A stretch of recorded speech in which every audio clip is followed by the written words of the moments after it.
Amados hermanos, muy buenas tardes, bienvenidos. Estamos en este tema tan maravilloso que el Espíritu Santo nos está permitiendo conocer, que tiene que ver con cómo entender la voluntad de Dios. Bueno, es evidente que para entenderla hay que conocerla. Y estamos tratando de ir a la palabra, ir a la Biblia para conocer qué es lo que Dios quiere de nosotros, qué es lo que Dios quiere de este mundo, qué es lo que Dios quiere de la iglesia, qué es lo que Dios espera de la familia. Es la manera como conocemos la voluntad de Dios. Listo. Muchos llegamos a conocer la voluntad de Dios, pero estamos en capacidad de hacer nuestra voluntad, de obedecerle o poner nuestra voluntad alterna, paralela o aún por encima de la voluntad de Dios. Es la prerrogativa del ser humano. Llamémoslo libre albedrío. La semana anterior hablamos y quedamos en el punto del pecado, a través del cual vamos a arrancar hoy. Y ya les explico el por qué. Cuando hablamos de voluntad de Dios, de una vez nos metemos con el pecado. Pero es que la Biblia apenas tiene una página, la primera página de Génesis 1 y 2, en donde lo que Dios decía se hacía. De ahí en adelante, por las más de 1000 páginas, vemos a los seres humanos pecando, es decir, pervirtiendo el derecho, el desarrollo de la voluntad de Dios. Entonces, tristemente, en todo esto el pecado es protagonista. Y ya lo vimos, el pecado es la desviación de la voluntad de Dios, la distorsión del parámetro de Dios. Siempre nosotros hemos recibido por el Espíritu Santo como que la revelación acerca de, cuidado, me estoy desviando, y es la obra del Espíritu Santo, nuestro ayudador. El ayudador lo que hace es volvernos a meter al camino para no seguir distorsionando la ruta que él ha marcado para nosotros. Pues bien, por eso nos metimos con el pecado, con la definición del pecado, para entender que el pecado va directamente atado a la voluntad de Dios. Bien, vamos a orar y vamos a permitir que hoy el Espíritu Santo nos siga hablando. Y como siempre, no solo tomemos nota, sino también lo hagamos en nuestra mente, en nuestro entendimiento, para poner por obra cada precepto que hoy recibamos y recibamos durante mucho tiempo, el que estemos aquí. También quiero más o menos hacerles un bosquejo de lo que vamos a ver durante todo este tiempo. Vamos pues a orar. Amado Señor y Rey, gracias, mi buen Dios. Gracias por permitirnos un jueves más de entrar en tu presencia, esta vez a descubrir tu corazón, a escudriñar muy dentro de ti acerca de cuál es el deseo, el anhelo de tu corazón para nosotros, tus hijos. Sabemos por la palabra que desde que nos creaste, tuviste siempre la intención de que fuésemos obedientes a tu voluntad. Los que somos padres tenemos esa misma idea sobre nuestros hijos, el mismo anhelo, que sean obedientes, íntegros y rectos a los preceptos establecidos en la palabra y en la familia. Pues Señor, estamos en tu presencia. Espíritu Santo, háblanos, redargúyenos, exhórtanos, vuélvenos al camino como ayudador que eres. Gracias, bendito Dios. Amén. Aleluya. El Paráclito, que lo vemos en el Evangelio de Juan, de San Juan, capítulo 14, habla de aquel que es paralelo a nosotros, que está siempre con nosotros, al lado de nosotros. Jesús dijo, bueno, en un momento dejará de estar al lado de ustedes para estar dentro de ustedes, pero desde allí, desde adentro, les estará guiando, enseñando y guiando ¿a qué? A seguir los preceptos divinos, la voluntad de Dios. Cuando hablamos de voluntad de Dios pueden salir a la luz cualquier cantidad de ideas, de pensamientos. Es mucho lo que puede uno pensar. Por ejemplo, cuando hay una desgracia, un terremoto, y vemos las noticias, el número de muertos, eh, las pérdidas humanas, materiales, y no falta quien diga, esa era voluntad de Dios, ocurrió porque era voluntad de Dios, y otros le ponen entonces nombre. Es un castigo divino a causa del pecado. ¿Qué ligeros somos en argumentar acerca de ciertos hechos? No, es que tenía que pasar porque Dios ya lo había dispuesto así. La pregunta es, la inquietud es, eh, ¿era voluntad de Dios? Es decir, todo eso que pasó, aún siendo una desgracia, ¿realmente era voluntad de Dios? Por ejemplo, como somos entendidos en la palabra, vámonos a los tiempos del profeta Jeremías. Jeremías le advierte al pueblo de Israel, empezando por los monarcas, los sacerdotes, y les dice, volvámonos al Señor, dejemos la idolatría, dejemos el pecado, porque el juicio de Dios viene. Y el pueblo no escuchó. Y entonces Dios envía a Nabucodonosor, y es Nabucodonosor quien ejerce ese juicio, o el que ejecuta el juicio que Dios había dado sobre Judá. Y los llevan cautivos a Babilonia. Y entonces la pregunta es, ¿era voluntad de Dios que su pueblo amado fuera esclavizado y llevado cautivo a Babilonia? Por supuesto que no. Entonces, ¿qué pasó allí? Oh, aquí es donde nos damos cuenta que tenemos que hablar tanto de la voluntad de Dios, porque entonces dejemos quieto a Jerusalén, a toda Judá, a Israel, y vengámonos a la situación personal, la que vivimos cada uno. Creemos que nuestras vidas están en manos de Dios. Lo sabemos por la palabra. Es voluntad de Dios bendecirnos. Eso lo sabemos, amados. Como lo sabemos por Deuteronomio 28,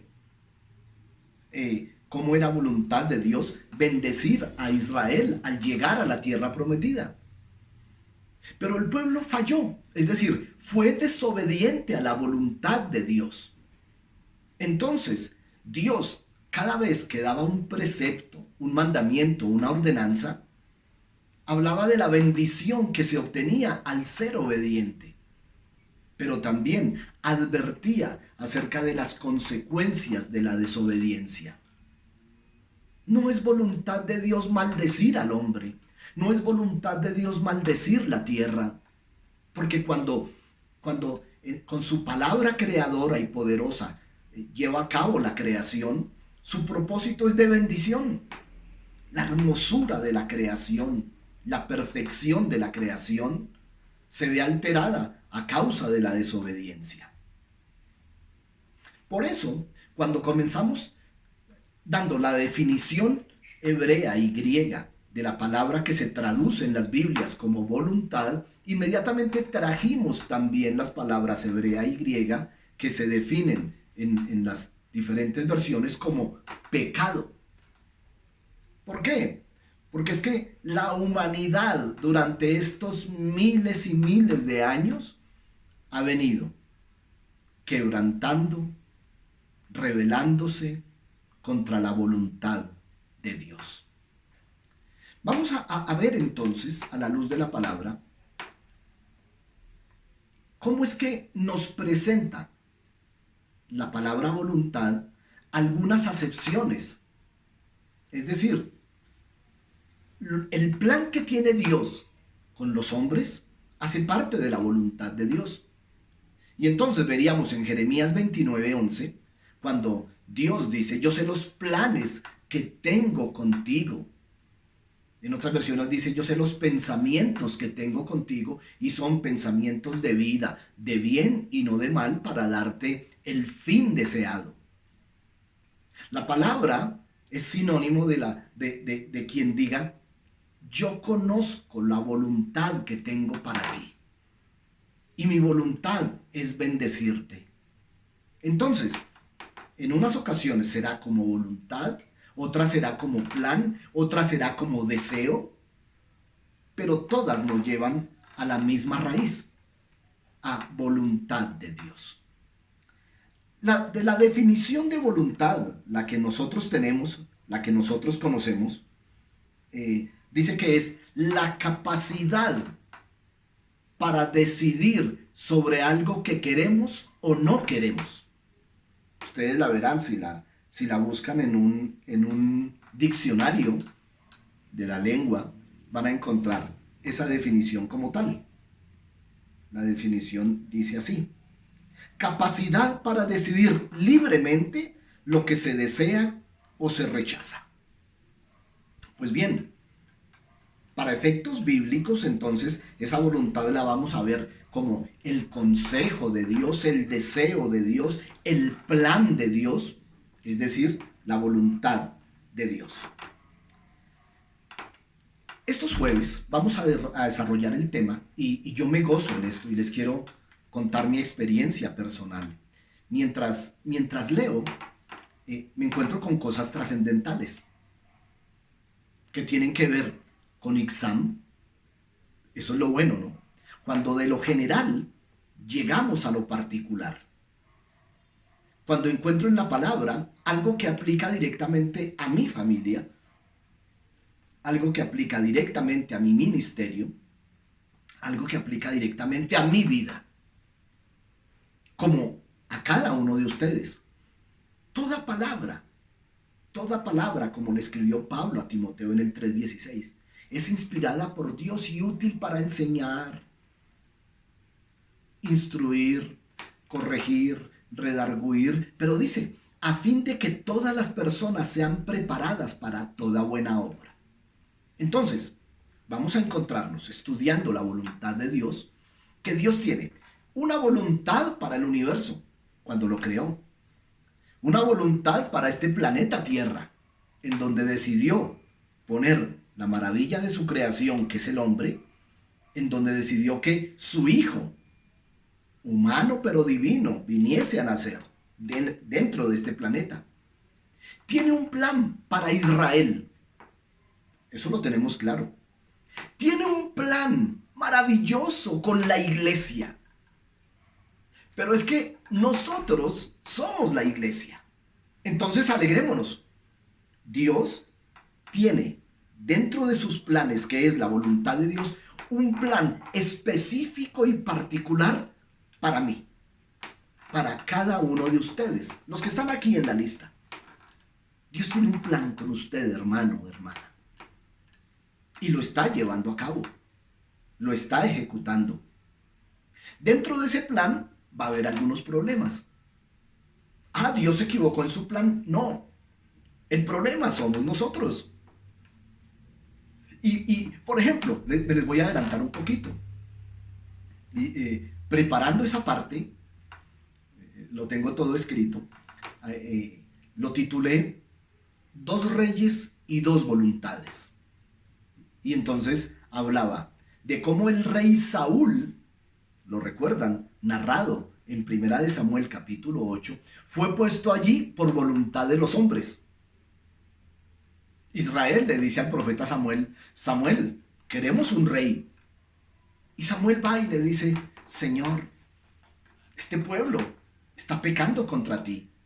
Tú eres su Señor y su rey, pero ellos quieren un rey. Y Dios le dice, Samuel, diles que si tienen un rey, un ser humano que los gobierne, los va a subyugar, les va a quitar las tierras, les va a quitar los hijos, los va a llevar a la pobreza. Y le narra, y usted léase, adelántese si quiere, al capítulo 8 de 1 Samuel, y después que a mí me digan eso, después de que yo le diga a Dios, Señor, yo quiero esto, y Él me diga, sí, claro, yo te lo puedo dar. En mi voluntad permisiva te lo puedo dar. Y no tome nota todavía de voluntad permisiva, porque vamos a hablar de las clases de voluntad. No, en esa capacidad de Dios de permitir que el hombre haga las cosas, el libre albedrío, dice, pero si haces eso, te va a pasar esta desgracia, sumada con esta otra. Y finalmente vas a terminar en tragedia y en pobreza, en escasez, en ruina. Y sin embargo yo le diga, no Señor, no importa, yo quiero eso. Israel escuchó al profeta diciendo, Dios les dice que si ustedes tienen un rey, el rey va a hacer esto, esto y esto. Y ellos dijeron, no importa, queremos un rey. Y entonces Dios le dice, Samuel, unge a Saúl como rey. Y ya viene en el capítulo 9 cómo es que aparece Saúl. Y pasan un montón de cosas narradas y ese jueves va a ser maravilloso. Ustedes se van a gozar ese estudio. Pasan muchas cosas. Y finalmente, como es un hombre puesto por los hombres, no tiene la cobertura divina, no tiene el compromiso, no uso la palabra compromiso, sino el respaldo total de Dios sobre su gestión monárquica. Y este hombre falla y Dios lo desecha. Y entonces le dice en el capítulo 16 de Primera de Juan al mismo Samuel, le dice, Samuel, yo me he buscado un rey para mí de los hijos de Isaí. Ve y úngelo. Y Samuel le dice, démonos cuenta del contraste. Samuel le dice, Señor, pero si se entera Saúl me va a matar. O sea, ¿cómo así? Dios mandó a ungir a Saúl, la voluntad de los hombres, y ahora Dios le dice, ve y úngeme a uno que es mi voluntad. Y sin embargo él dice, tengo miedo porque el rey, por la voluntad de los hombres, me puede matar. Y eso pasa siempre que los hombres hacemos la voluntad. Y finalmente entonces levanta a David. Y allí vemos entonces dos voluntades, la humana y la divina, en dos hombres, Saúl y David. A través de estos dos hombres vemos cómo al hacer la voluntad de Dios por encima de nuestros criterios, Dios nos garantiza su bendición. Pero también vemos que a causa de nuestra terquedad humana y de nuestros argumentos y un peligro también de recibir doctrinas extrañas que nos desvían, pues vamos a estar en problemas, vamos a estar en pecado. Ahí les adelanto esto de las dos voluntades. Entonces, quiero comenzar, y voy a comenzar este tema, dándoles a entender, ya tenemos claro, que desde Génesis 3, el hombre ha desobedecido a la voluntad de Dios. Ha pasado por encima de la voluntad de Dios. Entonces, Dios hizo algo. Entregó leyes, preceptos. Y entonces hay una voluntad que se llama, o sea, la podemos llamar nosotros, diferentes teólogos le dan diferentes nombres, pero son sinónimos. Ustedes leen la voluntad a partir de Sproul contra la voluntad a partir de Berkov, y hablo de dos teólogos del siglo XIX y XX, y cada uno le da un nombre, pero se refieren a lo mismo. Y es decir, la voluntad decretiva o preceptiva. Es decir, Dios da mandamientos y dice, hagan esto. Esto es mi voluntad. Sobre o contra esa voluntad preceptiva o decretiva, y de una vez entendamos que es que el único que decreta, que puede decretar, que tiene la capacidad de decretar por su máxima autoridad es Dios, ¿no? Por eso nosotros nos quitamos de encima cualquier cuento que yo decreto en el nombre. No, la voluntad decretiva pertenece a Dios. Y entonces Él decreta a través de sus mandamientos, preceptos, ordenanzas, cuál es su voluntad, la que debemos obedecer. Y entonces, si usted quiere, puede marcar allí. Hay una voluntad, la voluntad preceptiva, es decir, la que da preceptos que hay que obedecer. Pero hay otra voluntad,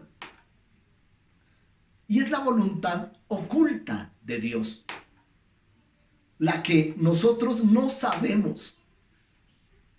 Es decir, cuando oramos, Señor, muéstrame tu voluntad. Por ejemplo, una pareja que se quiere casar. Y entonces cada uno va y ora y dice, Señor, tengo una relación muy adelantada, muéstrame, ¿es tu voluntad que me case con este hombre? Y no solamente con la persona, sino en el tiempo y las circunstancias. ¿Es tu voluntad, Señor? Todos hemos hecho esa oración. Yo la hice cuando, estando novio, muy enamorado, como hasta el día de hoy, yo tenía el temor, Señor, ¿y esta sí es la mía? Y ella a su vez oraba por lo mismo. Entonces, esa voluntad oculta, esa voluntad que hace parte del secreto de Dios, a veces llegamos a entender que sí era voluntad de Dios cuando se ha cumplido, a diferencia de la voluntad preceptiva, como hablaba ayer, de, por ejemplo, el yugo desigual. No os unáis en yugo desigual. Y yo me uno en una sociedad o compro un negocio muy grande con alguien que es ateo o es impío o aún siendo de alguna religión y practicante de alguna religión, pero es una persona inicua. Y ayer les hablaba de sincretismo también. ¿Qué tenemos que orar al Señor a decirle, Señor, ¿es tu voluntad que yo haga este negocio?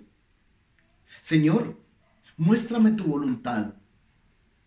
¿Estás de acuerdo, Señor, con que yo me case con esta mujer que no practica ninguna religión porque no cree en ningún Dios, pero es una mujer honesta, muy de su casa y me ama mucho? ¿Qué le preguntamos a Dios acerca si está de acuerdo o no, si es su voluntad o no, cuando su precepto ya nos habla claramente que no es voluntad de Dios?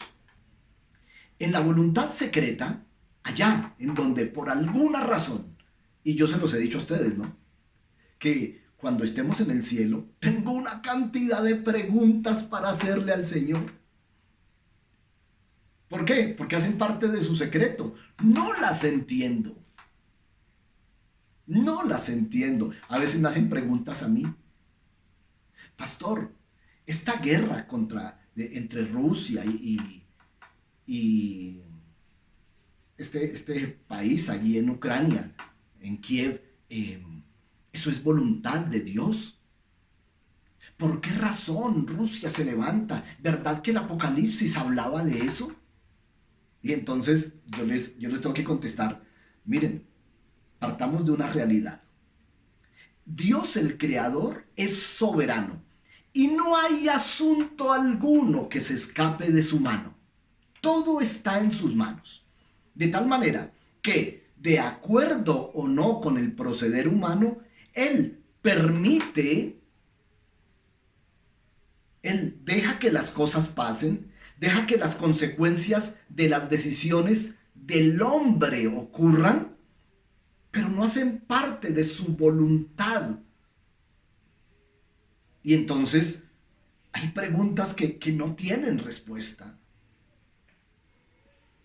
¿Por qué muere un niño que no ha pecado en una situación? No sé.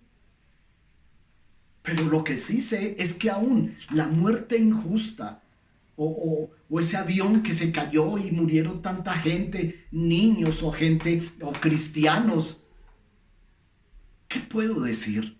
Aún ese avión, lo que pasaba allí estaba bajo la mano poderosa de Dios y Él lo permitió o no lo permitió. Así como los que se salvan milagrosamente en un desastre, Dios está detrás de todo esto. Quiero, como son temas complejos en cuanto a la teología que manejan, pues hagámoslo a la manera de Jesús. Es decir, con ilustraciones, con parábolas. Entonces, durante este tiempo les voy a hablar. Lo primero, me encanta. Voy a hablarles del Deuteronomio. Del Deuteronomio capítulo 28 y 29. ¿Por qué? Todos conocemos el Deuteronomio y sobre todo el capítulo 28, 29 y 30. He aquí pongo delante de ti la bendición o la maldición, la vida o la muerte, tú escoges. Vamos a escudriñar ese Deuteronomio, porque allí, en el capítulo 29, verso 29, nos vamos a encontrar con una perla del Antiguo Testamento, en donde dice, del Señor son las cosas reveladas. Se las muestra a ustedes, pero de Él también son las cosas secretas. A Israel les reveló muchas de las cosas, pero allí nos muestra esas dos voluntades. La que revela, la que conocemos, la que estamos estudiando, y la secreta. Sencillamente, llegaremos a esa conclusión a través de los ejemplos, ilustraciones o parábolas, porque vamos a poder ver entonces el caso del Deuteronomio. Vamos a hablar de un pueblo, el caso de Amalek. Vamos a hablar del caso de dos reyes, dos voluntades. También quiero hablarles, hablando siempre en cuanto a la voluntad, del caso de Job, del caso de Isaías, del caso de Pablo. Y finalmente, por allá a mitad de año me imagino, estaremos hablando del caso Jesucristo, que fue el único que vino a hacer no su voluntad como todos los hombres, sino la voluntad de su Padre. Y en el Padre Nuestro de Mateo 6 nos enseñó a orar: Padre nuestro que estás en los cielos, santificado sea tu nombre, venga tu reino, hágase tu voluntad en los cielos y en la tierra. Así es que vamos a tener que aprender mucho de esto y hacerlo vida. Y muchas cosas en nuestras vidas, en nuestras familias y en nuestra iglesia van a cambiar. Amado Señor y Rey, gracias Padre de gloria y poder. Gracias por abrirnos tu corazón para permitirnos ver tus preceptos, es decir, lo que tú quieres de nosotros. Permítenos, con la llenura del Espíritu Santo, ser obedientes a tus mandamientos, preceptos y estatutos, sin negociarlos, sin argumentarlos. Simplemente poder decir, como el apóstol Pablo en Hechos capítulo 9, ¿qué quieres que yo haga? Gracias, Señor. Gracias por las familias que están hoy aquí, por mis hermanos que necesitan respuestas acerca de la situación que vive y de las cuales tendrán su debida respuesta en la medida en que estudiamos y avanzamos en el tema. Gracias, amado Rey. Amén. Mis amados hermanos, les espero el próximo jueves. Recuerden, seguimos adelante con esto. Bendiciones, mis amados. Un abrazo en el nombre del Señor. Hasta luego.